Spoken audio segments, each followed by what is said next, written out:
Hello everyone, class 11 physics. आज का हमारा टॉपिक है गति के समीकरण। सबसे पहले हम लोग बात करते हैं कि गति की समीकरण होती क्या है। किसी गतिमान वस्तु के विस्थापन अर्थात चली गई दूरी, वेग, त्वरण और समय के मध्य जो संबंध होते हैं वही संबंध गति के समीकरण कहलाते हैं। गति के समीकरण मुख्यतः तीन प्रकार के होते हैं। जैसे पहले समीकरण की बात करें, पहले संबंध की बात करें, पहला संबंध होता है v बराबर u प्लस ए टी। दूसरा संबंध होता है s बराबर U T plus half of A T square. तीसरे संबंध की हम बात करें तो तीसरा संबंध होता है v स्क्वायर बराबर यू स्क्वायर प्लस 2as।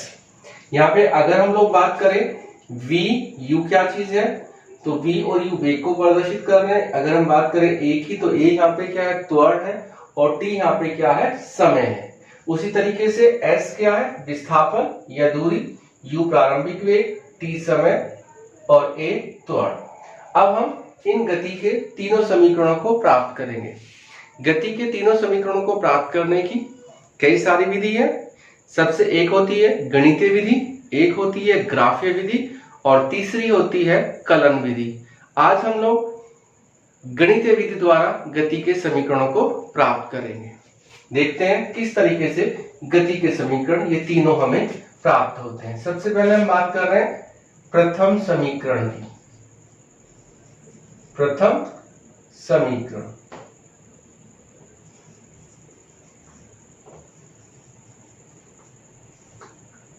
प्रथम समीकरण कैसे प्राप्त करेंगे उसकी बात कर रहे हैं। हम कह रहे हैं कि माना कोई वस्तु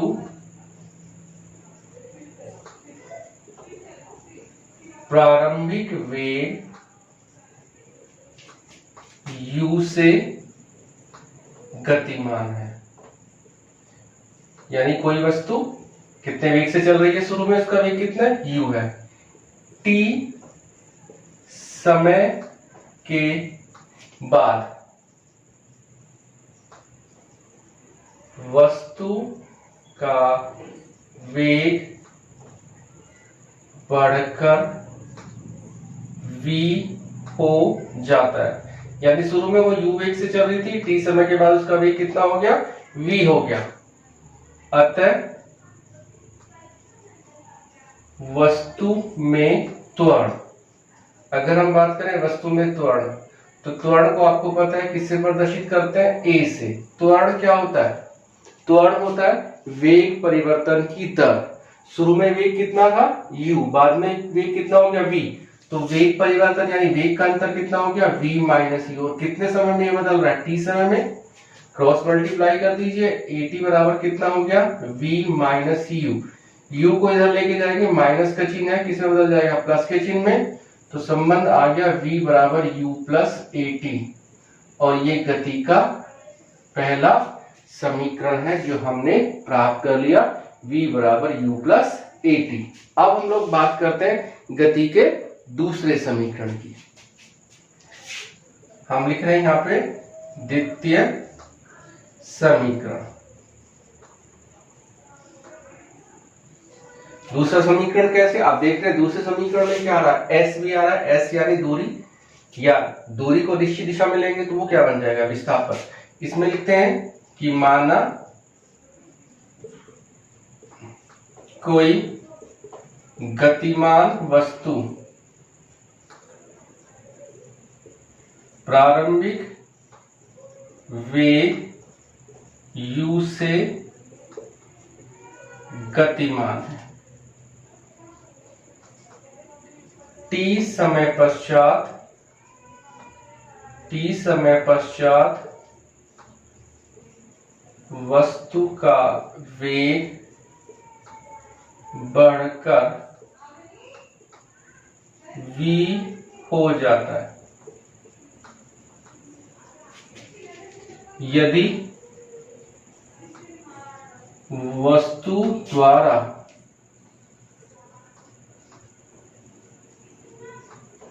इस समयांतराल में चली दूरी s हो तो हमने फिर से कह दिया कि हमारे पास कोई गतिमान वस्तु है, वो u वेग से चल रही थी, t समय के बाद उसका वेग बढ़ के कितना हो गया, v हो गया, और इस समय में, कितने समय में, t समय में उसने कितनी दूरी चली, s दूरी। तो औसत वेग, अब देखिए हम कहें औसत वेग, आपने पढ़ रखा है औसत वेग क्या होता है, कुल विस्थापन बटे कुल समय। तो यहां से अगर हम औसत वेग की बात करें और हम कह रहे हैं औसत वेग u a v कर दिया हमने एवरेज, तो उस कंडीशन में कितना हो जाएगा, देखिए एक तो हो जाएगा u plus v by two, गणित में आपने पढ़ भी रखा है, औसत निकालना हो पदों की संख्या बटे पदों का योग, औसत कितना हो जाएगा u plus v by two. ठीक है, दूसरा आपने पढ़ भी रखा है औसत वेग कितना होता है, कुल विस्थापन बटे कुल समय, और वो कितना हो जाएगा s बटे t। देखिए ये भी औसत वेग है u plus v by two, और ये भी औसत वेग है s by two, s by t. तुलना कर दीजिए, तुलना करने पर जैसे ही आपने तुलना की s बाई टी किसके बराबर हो गया, u plus v by to.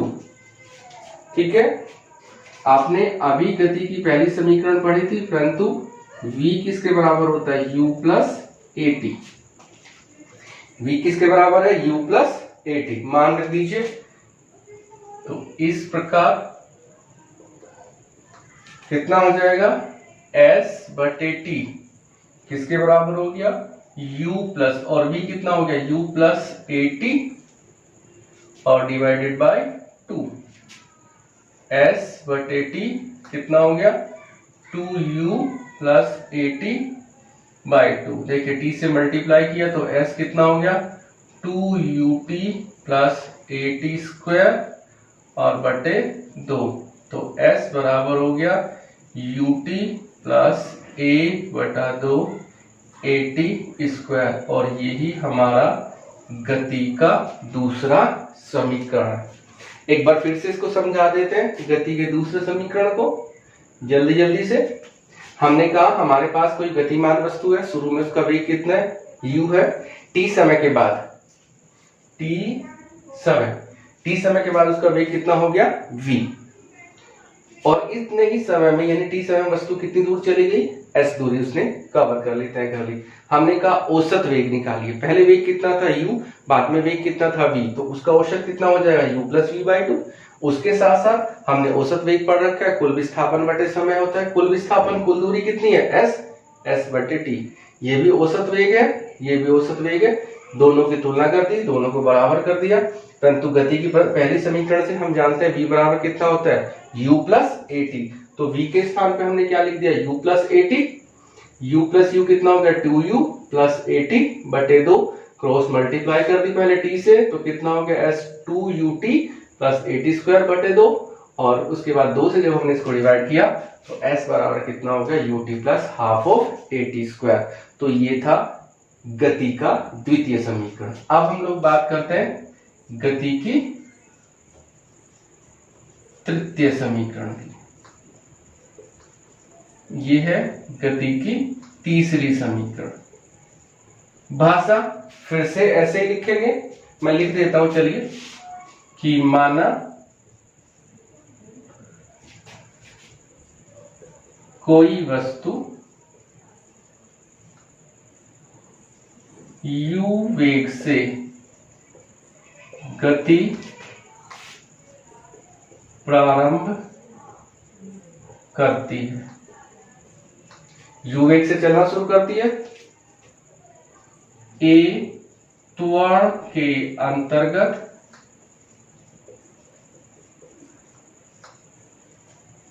उसका वेग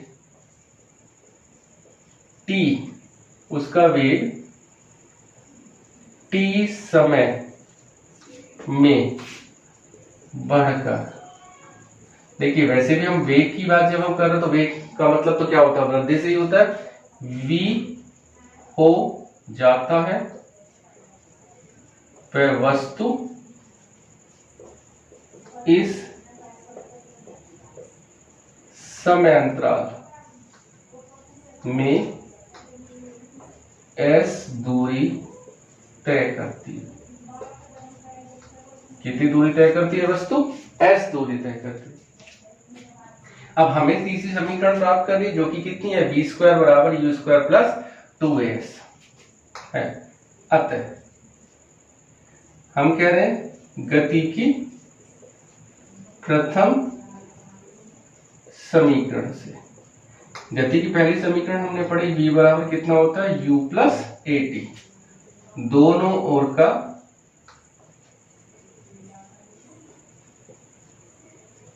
वर्ग करने पर हमने क्या किया? दोनों ओर का वर्ग कर दिया। देखिए v का वर्ग किया तो ये तो v स्क्वायर हो गया, इधर हमने लिखा u प्लस at का वर्ग। देखिए v स्क्वायर पहले का वर्ग, दूसरे का वर्ग और दोनों की गुणा का दुगना, 2u कितना हो गया जी? 2u@।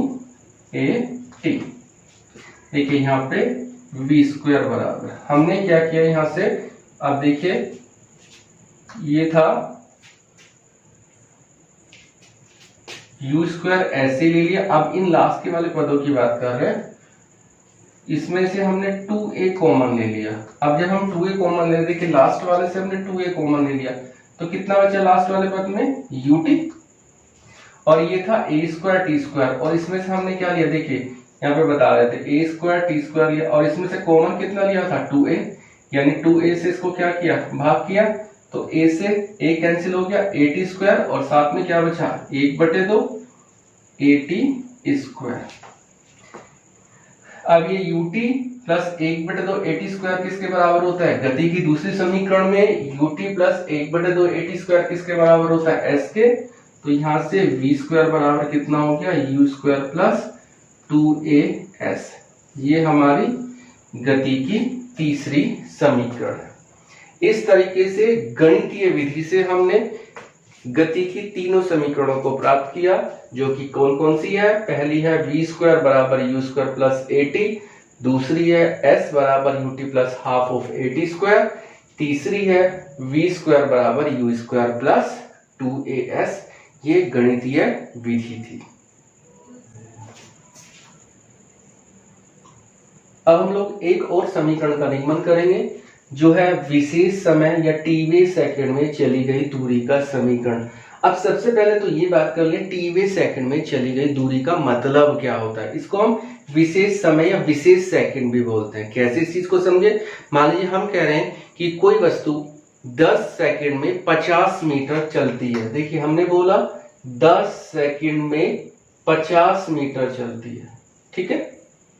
तो अगर हम बात करें 50 मीटर चलने का, तो 50 मीटर चलने का मतलब क्या है? 1 सेकंड, 2 सेकंड, 3 सेकंड, इसी तरीके से 8 सेकंड, 9 सेकंड, 10 सेकंड। जब 10 सेकंड का समय हुआ तब वो कितनी चली है? 50। यानी 50 मीटर जो चलना है वो कितना है? विस्थापन है वो कितना है? 1 सेकंड से लेके 10 सेकंड का। अगर हम बात करें कि वो 10वें सेकंड में कितनी चली है, तब कैसे ज्ञात करेंगे? देखिए जहां पे भी वे शब्द लग जाएगा तभी हम लोग मान लेंगे कि वहां पे जो समीकरण है वो कौन सी होगी? विशेष सेकंड वाली होगी, विशेष समय वाली होगी, या टीवे सेकंड में होगी। अब बात यह है कि 10वें सेकंड में हम लोग कैसे ज्ञात करें, ठीक है। तो क्या करें हम लोग? क्या करें? हमें पता है कि 10 सेकंड में वो कितनी चल रही है? 50। तो अगर हम ये ज्ञात कर ले, मान लीजिए कि वो 9 सेकंड में कितनी चली है? 45 मीटर चली है, 45 मीटर चली है। तो इसका मतलब 9 में तो चली थी 45, 10 में चली थी कितना? 50। तो दोनों का डिफरेंस अगर मान लीजिए हम कहें कि वो कितना आया? 5 मीटर आया, तो वो किस में चलेगी? 10वें सेकंड में चलेगी। तो इस तरीके से हम क्या कर सकते हैं? 10वें सेकंड का समय ज्ञात कर सकते हैं। सॉरी, 10वें सेकंड में चली गई दूरी ज्ञात कर सकते हैं। अब 10वें से यहां पे हम बात कर रहे हैं टीवे सेकंड में चली गई दूरी। तो हम क्या करें? जो टीवे सेकंड में चली गई दूरी थी उसको एक कम समय यानी t-1 वे सेकंड में जो चली दूरी है उसमें से घटा दीजिए, और जो दोनों का अंतर आएगा वही कौन से सेकंड में हो जाएगा? टीवे सेकंड में हो जाएगा। इस तरीके से हम टीवे सेकंड में चली गई दूरी का समीकरण ज्ञात करते हैं। किस तरीके से ज्ञात करते हैं अब हम लोग उसकी बात कर लेते हैं। इसको भी ध्यान रखेंगे तो इससे अपने आप समझ में आ जाएगा। हम कह रहे हैं कि माना कोई वस्तु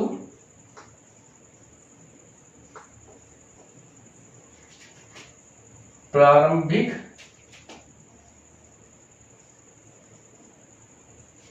वेग u से गतिमान है, t समय में a त्वरण के अंतर्गत t समय में a त्वरण के अंतर्गत वस्तु का वेग बढ़कर v हो जाता है। अतः वस्तु द्वारा चली दूरी, ठीक है भैया जी। हमने क्या कहा, u से शुरू हो रही है, t समय में a त्वरण है उसके अंदर, उसका वेग बढ़ के कितना हो गया, v हो गया। देखिए त्वरण है तो वेग में तो वृद्धि होनी है। अगर कहें वस्तु द्वारा चली दूरी, देखिए कितने समय की बात है, t समय की बात, तो हम कितना ले लेंगे, समय t। आपने गति की दूसरी समीकरण पढ़ रखी है, उसको लगा देंगे तो st कितना हो गया, ut प्लस 1/2 at स्क्वायर। हम कहें वस्तु द्वारा t-1 वे सेकेंड में चली दूरी। देखिए हमने क्या किया, t समय में दूरी निकाल ली और उससे एक कम में दूरी निकाल लेंगे, तो t-1 में सेकंड में चली दूरी, तो कितना हो जाएगा s t-1। तो यहाँ पे आप चाहें तो t समय को सेकंड भी कह सकते हैं, t सेकंड में a त्वरण के अंतर्गत वस्तु का वेग बढ़कर v हो जाता है। तो अगर हमें समय में कंफ्यूजन हो रहा है तो हम लोग सेकंड भी ले सकते हैं, उससे कोई फर्क नहीं पड़ेगा। s t-1, तो यहाँ पे थोड़ा सा ऐसे लिख लेते हैं, s t-1 कितना हो जाएगा, देखिए समय t के स्थान पे कितना ले लेंगे, t-1, तो u t-1 plus 1/2 a t-1 का वर्ग। ये थी t सेकंड में चली गई दूरी, ये t-1 वे सेकंड में चली गई दूरी। तो आप कह सकते हैं इस प्रकार t वे सेकंड में वस्तु द्वारा चली दूरी। देखिए हमने क्या किया, पूरा समय ले लिया, एक उसमें से एक हटा लिया, अब दोनों का अंतर कर देंगे तो वो कौन सा हो जाएगा, टी वे सेकंड। जैसे यहाँ पे हमने कहा था 10 सेकंड में 50 मीटर चल रही है, 9 सेकंड में 45 चल रही है, तो 10 वे में कितना चलेगी, दोनों का अंतर ले लेंगे। तो ठीक यहीं पे टी वे सेकंड में चली गई दूरी अगर s है तो वो कितनी हो जाएगी, s t-1। देखिए कितना हो गया, ut plus half of at square, और उसमें से किसको घटा देंगे, ut-1 plus half of at-1 का स्क्वायर। और इससे आगे सारा क्या है, हमारा गणित है। देखिए कैसे करते हैं इसको आगे, ut plus half of at square कर दीजिए इसको। देखिए इसको हमने एक ब्रैकेट तो हमारा ये हो गया, अब इसमें ब्रैकेट भी यूज करने पड़ेगा ना। अब इसमें बात कर रहे हैं, देखिए कितना हो गया, ut-1। अब इसको ऐसे ही ले लेते हैं, है ना, और प्लस 1/2 a, इसको t-1 का वर्ग खोल दिया तो t square plus 1 minus 2t।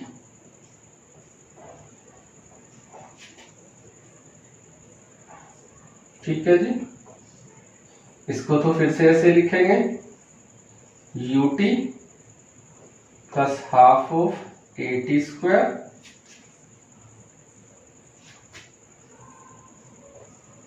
Minus, इसे कर लीजिए जी ये कितना हो गया U T minus you plus 1/2। देखिए इसको कर रहे हैं ए टी स्क्वायर, 1/2 के अंदर गुणा करी 1/2 ए और उसके अंदर गुणा की तो देखिए 2 से 2 कैंसिल हो गया माइनस ए टी। यहां तक कोई दिक्कत? इससे आगे हम लोग चलते हैं। आप देखिए ये ऐसे ही आ रहा है तो इसको लिखने की तो जरूरत नहीं है। कितना हो गया जी यहाँ पे U T plus 1/2 A T square, minus के अंदर गुणा कर देंगे तो सारे चिन्ह बदल जाएंगे, minus U T plus you minus 1/2 A T square minus 1/2 ए और minus minus plus a T. देखिए कोई कैंसिल आउट हो रहा है क्या कुछ या नहीं हो रहा है? यू टी प्लस का है, यू टी माइनस का है, half of A T square plus का है, half of A T square minus का है। कैंसिल हो गए। अब कितने बचे? एक ये बचे और 2 ये बचे। तो s कितना हो गया ये u, ठीक है, प्लस ए टी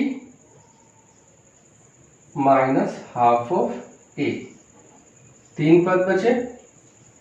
s बराबर देखिए u plus half of a common ले लिया, यानी हमने क्या किया ये कॉमन ले लिया। तो जब इसको कॉमन लेंगे तो ये तो बाहर आ जाएगा, कितना बच जाएगा -1। अब देखिए ये है 80 और जब हम कॉमन का मतलब क्या होता है भाग करना, तो किससे भाग कर रहे हैं 1/2 ए से, ठीक है।